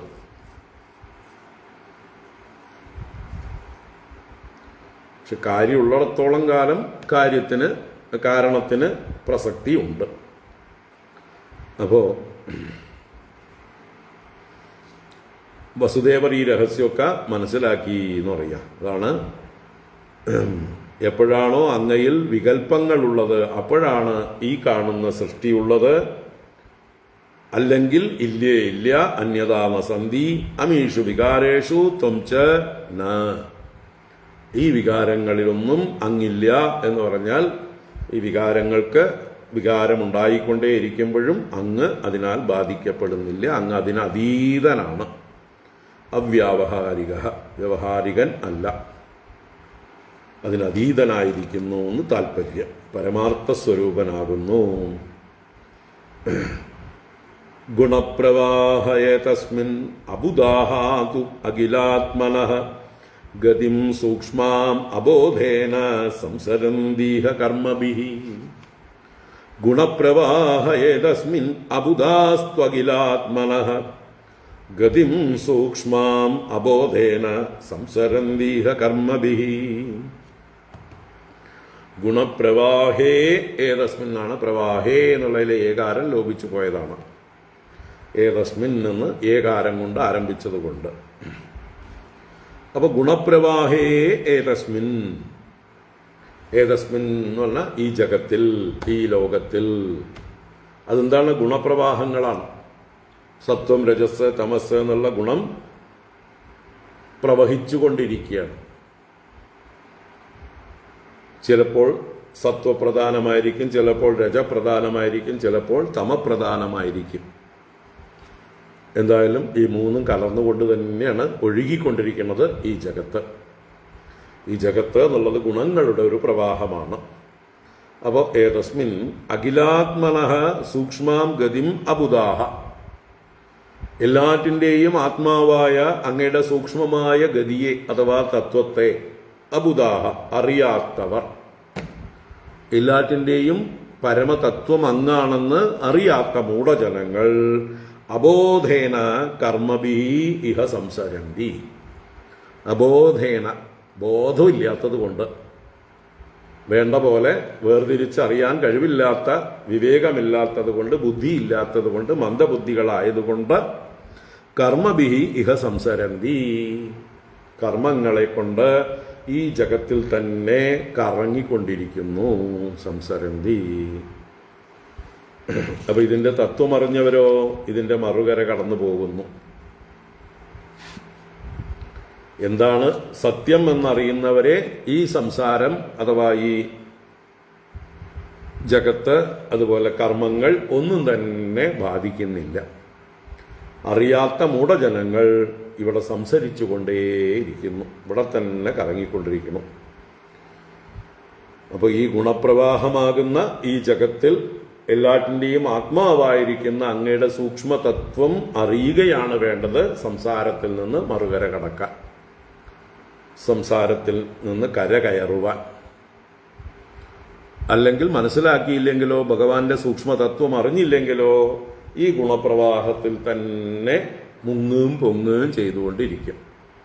ധാരാളം വെള്ളം കുടിച്ചും ക്ഷുദ്ര ജന്തുക്കളുടെയും ഭീകര ജന്തുക്കളുടെയും ഒക്കെ അടിയും കടിയും തൊഴിയും എല്ലാം ഏറ്റുവാങ്ങിക്കൊണ്ട് പാടുപെട്ടുകൊണ്ട് ഇവിടെ കിടന്നിങ്ങനെ ഭ്രമിച്ചുകൊണ്ടേയിരിക്കും.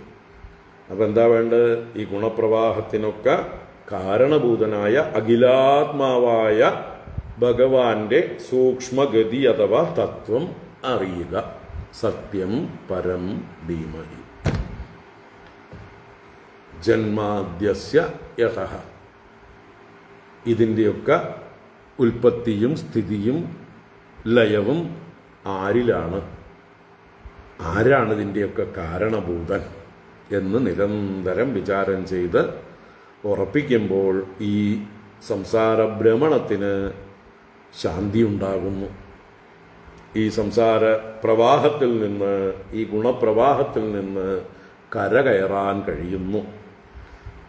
അല്ലാത്തവർ ഇതിൽ തന്നെ കറങ്ങിക്കൊണ്ടിരിക്കുന്നു. ഗുണപ്രവാഹേ ഏതസ്മിൻ അബുദാഹാതു അഖിലാത്മനഃ ഗതിം സൂക്ഷ്മാം അബോധേന സംസരന്തീഹ കർമ്മഭിഹി. അപ്പോൾ കർമ്മവാസനകളെ കൊണ്ട് കർമ്മങ്ങൾ ചെയ്തുകൊണ്ട് ഭ്രമിച്ചുകൊണ്ടേയിരിക്കുന്നു. വാസ്തവത്തിൽ എത്ര കർമ്മം ചെയ്താലും നമ്മൾ ഉദ്ദേശിക്കുന്ന സംഗതി കയ്യിൽ കിട്ടാൻ പോകുന്നില്ല, അല്ലേ? കിട്ടാത്തതിന് വേണ്ടിയിട്ടുള്ള പരിശ്രമമാണ് നമ്മൾ ചെയ്തുകൊണ്ടിരിക്കുന്നത് എന്ന് തിരിച്ചറിയണം. കർമ്മങ്ങളെ കൊണ്ട് നേടാൻ പറ്റുന്നതല്ല ശാശ്വതമായ ശാന്തി, മോക്ഷം. ന കർമ്മണ ന പ്രജയാ ധനേന ത്യാഗേനൈകേ അമൃതത്വമാനസുഹു. ഈ അറിവില്ലായ്മയെ ത്യജിക്കുക, അജ്ഞാനത്തെ ത്യജിക്കുക, ആസക്തിയെ ത്യജിക്കുക. ആ ത്യാഗം കൊണ്ട് മാത്രമേ അമൃതത്വം പ്രാപിക്കാൻ കഴിയുള്ളൂ. യദൃച്ഛയാ നൃതാം പ്രാപ്യ സുകൽപാമിഹ ദുർലഭാം സ്വാർത്ഥേ പ്രമത്തസ്യ വയോഗദം ത്വന്മായയേശ്വര. യദൃച്ഛയാ നൃതാം പ്രാപ്യ സുകൽപാമിഹ ദുർലഭാം സ്വാർത്ഥേ പ്രമത്തസ്യ വയോഗദം ത്വന്മായയേശ്വര. എങ്ങനെയോ ദുർലഭമായ ഈ മനുഷ്യജന്മം കിട്ടി, അതിനെ വേണ്ട രീതിയിൽ തൻ്റെ പ്രയോജനത്തിന് ഉപയോഗിക്കാത്തവർ ഇവിടെ വീണ്ടും വീണ്ടും ഭ്രമിച്ചുകൊണ്ടിരിക്കുന്നു. അവരുടെ വയസ്സ്, അവരുടെ ആയുസ് പാഴായി പോകുന്നു. അതാണ് ഈ ആശയം. അപ്പോൾ താനും ഇത്രയും കാലം വേണ്ടതറിയാതെ ആയുസ് കുറെ പാഴാക്കി കളഞ്ഞു എന്നും സൂചനയാണിതിലൂടെ. അതാണ് ഇഹ ദുർലഭാം സുകൽപാം നൃതാം യദൃച്ഛയാ പ്രാപ്യ. ഇവിടെ നൃതാം എന്ന് പറഞ്ഞിട്ട്, നൃതാം എന്ന് പറഞ്ഞാൽ നരത്വം, മനുഷ്യത്വം, മനുഷ്യജന്മം. അപ്പോൾ മനുഷ്യഭാവത്തെ ഇഹ ഈ ലോകത്ത്, ഈ സംസാരത്തിൽ അത് ദുർലഭമായിട്ടുള്ളതാണ് മനുഷ്യജന്മം എന്നുള്ളത്. മറ്റ് ജന്തുക്കളായിട്ടൊക്കെ എത്രയോ കാലം കഴിയുമ്പോഴാണ് ദുർലഭമായ ഈ മനുഷ്യജന്മത്തിലേക്ക് വരുന്നത്. അപ്പോൾ ദുർലഭമായിരിക്കുന്നതും എന്നാൽ സുകൽപ്പം എന്ന് പറഞ്ഞാലോ നല്ല സാമർഥ്യമുള്ളതാണ് ഈ മനുഷ്യജന്മം. എന്തിന്? ബ്രഹ്മാവലോക ദിഷണയുള്ളതാണ്. ഈശ്വരനെ ദർശിക്കുവാൻ, തത്വത്തെ ദർശിക്കുവാൻ സാമർഥ്യമുള്ളതാണ് ഈ മനുഷ്യജന്മം. അപ്പം ഇത്രയും യോഗ്യമായിട്ടുള്ള ഫിറ്റസ്റ്റ് ആയിട്ടുള്ള ഒരു ശരീരം കിട്ടിയിട്ട് ഏറ്റവും സമർത്ഥമായിരിക്കുന്ന മനുഷ്യജന്മം നൃതാം യദൃച്ഛയാ പ്രാപ്യ. എങ്ങനെയോ പ്രാപിച്ചു, എങ്ങനെയെന്നറിയില്ല. ഈശ്വര കാരുണ്യമാണോ, നമ്മൾ മുമ്പ് ചെയ്ത പുണ്യമാണോ, എന്താ കാരണം എന്ന് കൃത്യമായിട്ട് പ്രവചിക്കാൻ പറ്റാത്തത് കൊണ്ടാണ് യദൃച്ഛ എന്ന് പറയുന്നത്. ആകസ്മികമായി വന്നു ചേർന്നു, എങ്ങനെയെന്നൊന്നും അറിയില്ല. അപ്പോൾ അങ്ങനെ വന്നു ചേർന്നിട്ട്, ഹേ ഈശ്വര, അല്ലയോ സർവനിയന്താവായിരിക്കുന്ന കൃഷ്ണ, ത്വന്മായ സ്വാർത്ഥേ പ്രമത്തസ്യ വയഃ ഗത. ത്വന്മായ, അങ്ങയുടെ മായ കൊണ്ട്, സ്വാർത്ഥേ പ്രമത്തസ്യ, എൻ്റെ സ്വന്തം കാര്യം കാണുന്നതിൽ പ്രമാദം സംഭവിച്ചവനായ മമ എന്നും കൂടി ചേർക്കുക. എൻ്റെ വയഗതം, എൻ്റെ ആയുസ് വെറുതെ പോയി ഇത്രയും കാലം. കാരണം ഇത്രയും കാലം അങ്ങ് മായ കൊണ്ട് എന്നെ ഭ്രമിപ്പിച്ചുകൊണ്ടിരിക്കുകയായിരുന്നു.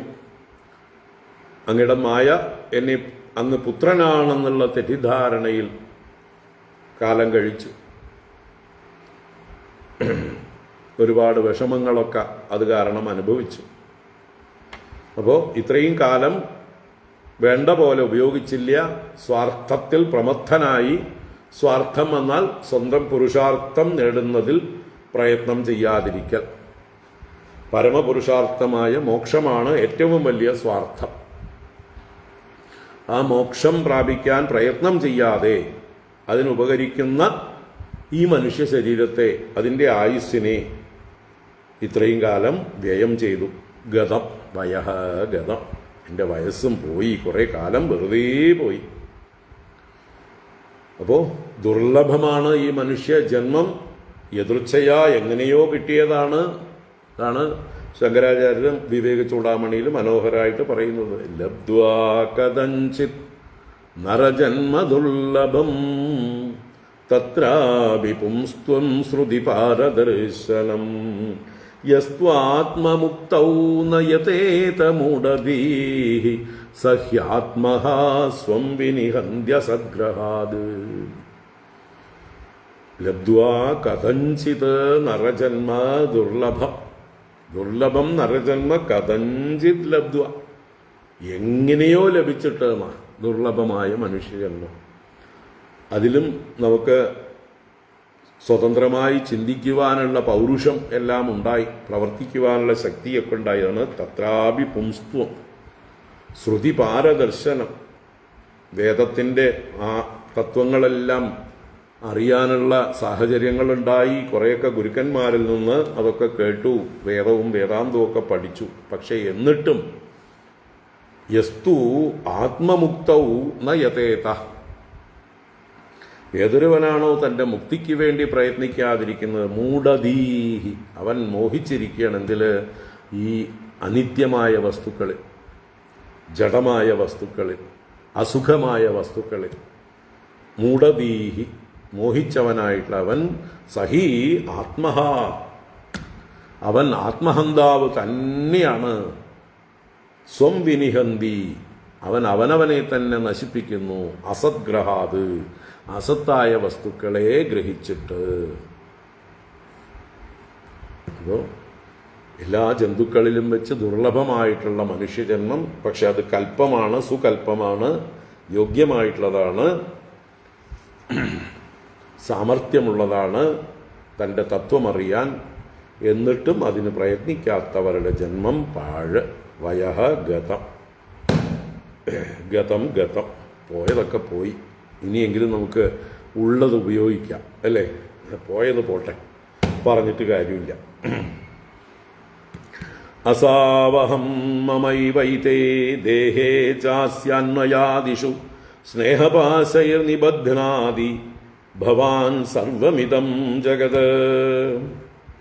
അസാവഹം മമൈവേതേ ദേഹേ ചാസ്യാന്വയാദിഷു സ്നേഹപാശൈർനിബധ്നാതി ഭവാൻ സർവമിദം ജഗത്.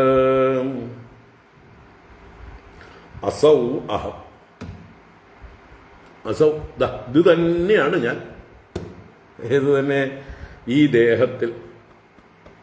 ദേഹേ അസ്മിൻ ദേഹേ അസൗ ഇതി, അസൗ അഹം ഇതി. ഈ ദേഹമാണ് ഞാനെന്ന് ഈ ദേഹത്തിൽ തന്നെ കരുതുന്നു. അതുപോലെ അസ്യ അന്വയാദിഷു ഏതേ മമ. അസ്യ, ഇതിൻ്റെ അന്വയം എന്ന് പറഞ്ഞാൽ അനുബന്ധം, അനെക്സ്. എന്തൊക്കെയാണ്? ഭാര്യ, മക്കള്, ഗൃഹം, വാഹനം, മൃഗങ്ങൾ, എന്തൊക്കെയാണോ ഉള്ളത് ഒക്കെ അനുബന്ധങ്ങളാണ്. അതാണ് അന്വയം എന്നുള്ളത്. ഇതിനോട് ചേർത്ത് വെച്ചിരിക്കുന്നത്, ഈ ദേഹത്തോട് ബന്ധപ്പെട്ട് ചേർത്ത് വെച്ചിരിക്കുന്ന ഏതേ, ഇതെല്ലാം മമ, എല്ലാം എൻ്റേതാണ്. ഇത് ഇങ്ങനെ അന്വയാദിഷു ഏതേ മമ ഇതി സ്നേഹപാശൈ സർവം ഇതം ജഗത് ഭവാൻ നിബധ്നാതി. സ്നേഹമാകുന്ന പാശങ്ങളെ കൊണ്ട് സർവം ഇതം ജഗത്, ഈ ലോകത്തിലുള്ള സകലരെയും ഭവാൻ, ഹേ ഭഗവാനോട് നോക്കി പറയണം, അങ്ങ് നിബദ്ധനാദി, ബന്ധിച്ചിരിക്കുന്നു. അപ്പൊ ഈ ലോകത്തെ മുഴുവൻ അങ്ങ് അങ്ങയുടെ മായ കൊണ്ട് ദേഹത്തിൽ ഞാനെന്ന ബോധവും ദേഹത്തോടനുബന്ധമായിരിക്കുന്ന ഭാര്യാപുത്രാദികളിലും മറ്റ് ദ്രവ്യങ്ങളിലുമെല്ലാം എന്റേത് എന്നുള്ള മമതാബോധവും ചേർത്ത് വച്ചിരിക്കുന്നു. അങ്ങനെ ഇവരെ ബന്ധിച്ചിരിക്കുന്നു, ഈ സംസാരത്തിൽ ബന്ധിച്ചിരിക്കുന്നു. അമ്പട കള്ള എന്ന് ഭഗവാനെ നോക്കി അച്ഛൻ പറയുകയാണ്. അസാവഹം മമൈവേതേ ദേഹേ ചാസ്യന്വയാദിഷു സ്നേഹപാശൈർ നിബദ്ധനാദി ഭവാൻ സർവമിതം ജഗത്. അപ്പം ഞാനും ഇത്രയും കാലം ഈ സ്നേഹപാശത്തിൽ ബന്ധിക്കപ്പെട്ടിട്ടാണ് മായ കൊണ്ട് മോഹിതനായിട്ട് സത്യമറിയാതിരുന്നത്. ഈ ദേഹത്തിൽ ഞാനെന്നും ഇതിനോട് ബന്ധപ്പെട്ടതിലൊക്കെ എൻ്റേതെന്നുള്ളതായിട്ടുള്ള ഭ്രമം. യുവാം നഹ സുതൗ സാക്ഷാത് പ്രധാന പുരുഷേശ്വരൗ ഭൂഭാരക്ഷത്രക്ഷപണ അവതീർണൗ തദാത്തഃ. യുവാം നഃ സുതൗ സാക്ഷാത് പ്രധാന പുരുഷേശ്വരൗ ഭൂഭാരക്ഷത്രക്ഷപണേ അവതീർണൗ തദാത്തഃ. യുവാം നിങ്ങൾ രണ്ടുപേര്, നഹ സുതൗ ന, ഇപ്പോഴാണ് ബോധ്യം വന്നത്.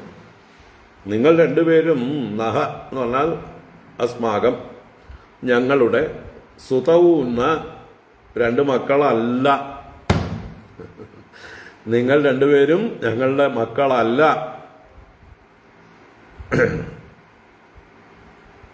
ഇപ്പോഴത്തെ കുട്ടികളോട് ആരോടെങ്കിലും അച്ഛനമ്മമാരിങ്ങനെ പറഞ്ഞാൽ അവർ തകർന്നു പോകും അല്ലേ?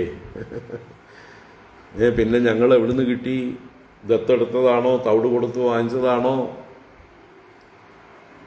പറയാനിരിക്കുന്നേ ഉള്ളൂ. നിങ്ങൾ വാസ്തവത്തിൽ ഞങ്ങളുടെ മക്കളല്ല, ഞങ്ങളുടെ അച്ഛനാണ്, അമ്മയാണ്, കാരണഭൂതന്മാരാണ്. ത്വമേവ മാതാച പിതാ ത്വമേവ, ത്വമേവ ബന്ധുശ്ച സഖാ ത്വമേവ, ത്വമേവ ദ്രവിണം, ത്വമേവ വിദ്യാ ദ്രവിണം ത്വമേവ, ത്വമേവ സർവം മമ ദേവദേവ. എല്ലാം അങ്ങ് തന്നെയാണ്, അല്ലാതെ നിങ്ങൾ ഞങ്ങളുടെ മക്കളല്ല. അതാണ് യുവാം നഹ സുതൗ ന സാക്ഷാൽ പ്രധാന പുരുഷേശ്വരൗ. ഇത്രയും നേരം പറഞ്ഞതിനെ ഒന്നുകൂടെ ഊന്നി ഉറപ്പിക്കുകയാണ്. സാക്ഷാൽ പ്രധാന പുരുഷേശ്വരൗ, അങ്ങ് തന്നെയാണ്, നിങ്ങൾ രണ്ടുപേരും തന്നെയാണ് ഈ പ്രപഞ്ചത്തിന്റെ രണ്ടു തരം കാരണങ്ങൾ. പ്രകൃതിയും പുരുഷനും, അല്ലെങ്കിൽ പ്രധാനവും പുരുഷനും എല്ലാം നിങ്ങൾ തന്നെയാണ്. ഈശ്വരനും നിങ്ങൾ തന്നെയാണ്. ഭൂഭാരക്ഷത്രക്ഷപണേ അവതീർണൗ തദാഹ അർത്ഥ. ഭൂഭാരക്ഷത്രക്ഷപണേ, ഭൂമിക്ക് ഭാരഭൂതന്മാരായിരിക്കുന്ന ക്ഷത്രിയന്മാരെ ക്ഷപണം ചെയ്യാന്ന് പറഞ്ഞാൽ ക്ഷയിപ്പിക്കുക. അപ്പോൾ ഭൂമിക്ക് ഭാരഭൂതന്മാരായ ക്ഷത്രിയന്മാരുടെ നാശത്തിനായിക്കൊണ്ട് അവതീർണവും, അവതരിച്ചവരാണെന്ന് നിങ്ങൾ പറഞ്ഞിട്ടുണ്ട്. തഥാ ആത്ത ഹ, അപ്രകാരം പറഞ്ഞിട്ടുണ്ടല്ലോ എന്നാ പറയണത്. എപ്പോൾ പറഞ്ഞു? ഭഗവാൻ അവതരിച്ചപ്പോൾ പറഞ്ഞിട്ടുണ്ട് അല്ലേ? അഷ്ടമി രോഹിണി ചിങ്ങമാസത്തില് ഭഗവാൻ അവതരിച്ചതായിട്ടുള്ള സമയത്ത് ദർശനം കൊടുത്ത് ഇങ്ങനെ ഭൂമിയുടെ ഭാരം തീർക്കാനായിക്കൊണ്ടാണ് അവതരിച്ചിരിക്കുന്നത് എന്നുള്ള കാര്യങ്ങളെല്ലാം സൂചിപ്പിച്ചിട്ടുണ്ട്. അതാണ് തഥാ ആത്ത. ആത്ത എന്ന് പറഞ്ഞാൽ നിങ്ങൾ പറഞ്ഞുവല്ലോ, അങ്ങ് പറഞ്ഞുവല്ലോ, സ്പഷ്ടമായിട്ട് വ്യക്തമായിട്ട് പറഞ്ഞുവല്ലോ. അപ്പോൾ നിങ്ങൾ ഭൂമിയുടെ ഭാരം തീർക്കാനായി കൊണ്ടുവന്നവരാണ്. നിങ്ങൾ എൻ്റെ മക്കളല്ല, ഞങ്ങളുടെ മക്കളല്ല, പ്രധാന പുരുഷേശ്വരന്മാർ തന്നെയാണ്. യുവാം നനഃ സുതൗ സാക്ഷാത് പ്രധാന പുരുഷേശ്വരൗ ഭൂഭാരക്ഷത്രക്ഷപണേ അവതീർണൗ തദാത്തഃ. നാളെ ബാക്കി തുടരാം. ഓം കായേന വാചാ മനസേന്ദ്രിയൈർവാ ബുദ്ധ്യാത്മനാ വാ പ്രകൃതേ സ്വഭാവാത് കരോമി യദ്യത് സകലം പരസ്മൈ നാരായണായേതി സമർപ്പയാമി. ഓം ശാന്തി ശാന്തി ശാന്തി. ഹരി ഓം. ശ്രീ ഗുരുഭ്യോ നമഃ.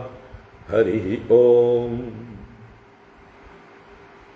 നാളെ രാവിലെ നോക്കാം. ഹരി ഓം.